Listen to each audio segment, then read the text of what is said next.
Due respect to all mothers in this world. Sir, ಈ pregnant woman ಏನಾಗುತ್ತೆ ಅಂದರೆ, ಈ ಪ್ರೆಗ್ನೆನ್ಸಿ ಟೈಮಲ್ಲಿ ಕನ್ಸೀವ್ ಆಗ್ತಾರೆ. ಕನ್ಸೀವ್ ಆದಾಗ ಏನಾಗುತ್ತೆ, ಪ್ರೊಜೆಸ್ಟರಾನ್ ಹಾರ್ಮೋನ್ ಜಾಸ್ತಿ ಆಗುತ್ತೆ. ಆಮೇಲೆ ಐರನ್ ಸಿರಪ್ ಕೊಡ್ತಾರೆ.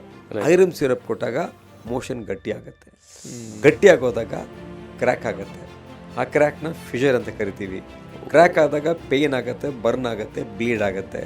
ಆ ಕ್ರ್ಯಾಕ್ನ ಹಾಗೆ ಬಿಟ್ಟರೆ ಇನ್ಫೆಕ್ಟ್ ಆಗಿ ಆಪ್ಸೆಸ್ ಆಗಿ ಫಿಸ್ಚುಲಾ ಆಗುತ್ತೆ.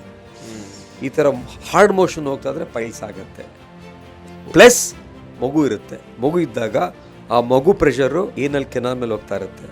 ಏಕೆಂದರೆ ಪೆಲ್ವಿಸಲ್ಲಿ ಮುಂದೆ ಯೂರಿನರಿ ಬ್ಲಾಡರ್ ಇರುತ್ತೆ, ಸೆಂಟ್ರಲ್ಲಿ ಯೂಟ್ರಸ್ ಇರುತ್ತೆ, ಅದರಿಂದ ರೆಕ್ಟಮ್ ಇರುತ್ತೆ. ಪ್ರೆಷರ್ ಯೂರಿನರಿ ಬ್ಲಾಡರ್ ಮೇಲೆ ಹೋಗ್ತಾ ಇರುತ್ತೆ, ರೆಕ್ಟಮ್ ಮೇಲೆ ಹೋಗ್ತಾ ಇರುತ್ತೆ. ರೆಕ್ಟಮ್ ಮೇಲೆ ಬಂದಾಗ ಪೈಲ್ಸ್ ಆಗುತ್ತೆ. ಹಾರ್ಡ್ ಮೋಷನ್ ಆದಾಗ ಫಿಷರ್ ಆಗುತ್ತೆ. ಫಿಷರ್ ಆದಾಗ ಇನ್ಫೆಕ್ಷನ್ ಆಗುತ್ತೆ, ಆಪ್ಸೆಸ್ ಆಗುತ್ತೆ. That is why in pregnant woman, ಗರ್ಭಿಣಿ ಮಹಿಳೆಯರಲ್ಲಿ ತುಂಬ ಹೆಚ್ಚಾಗಿ ಕಾಣಿಸ್ಕೊಳ್ತಿದೆ.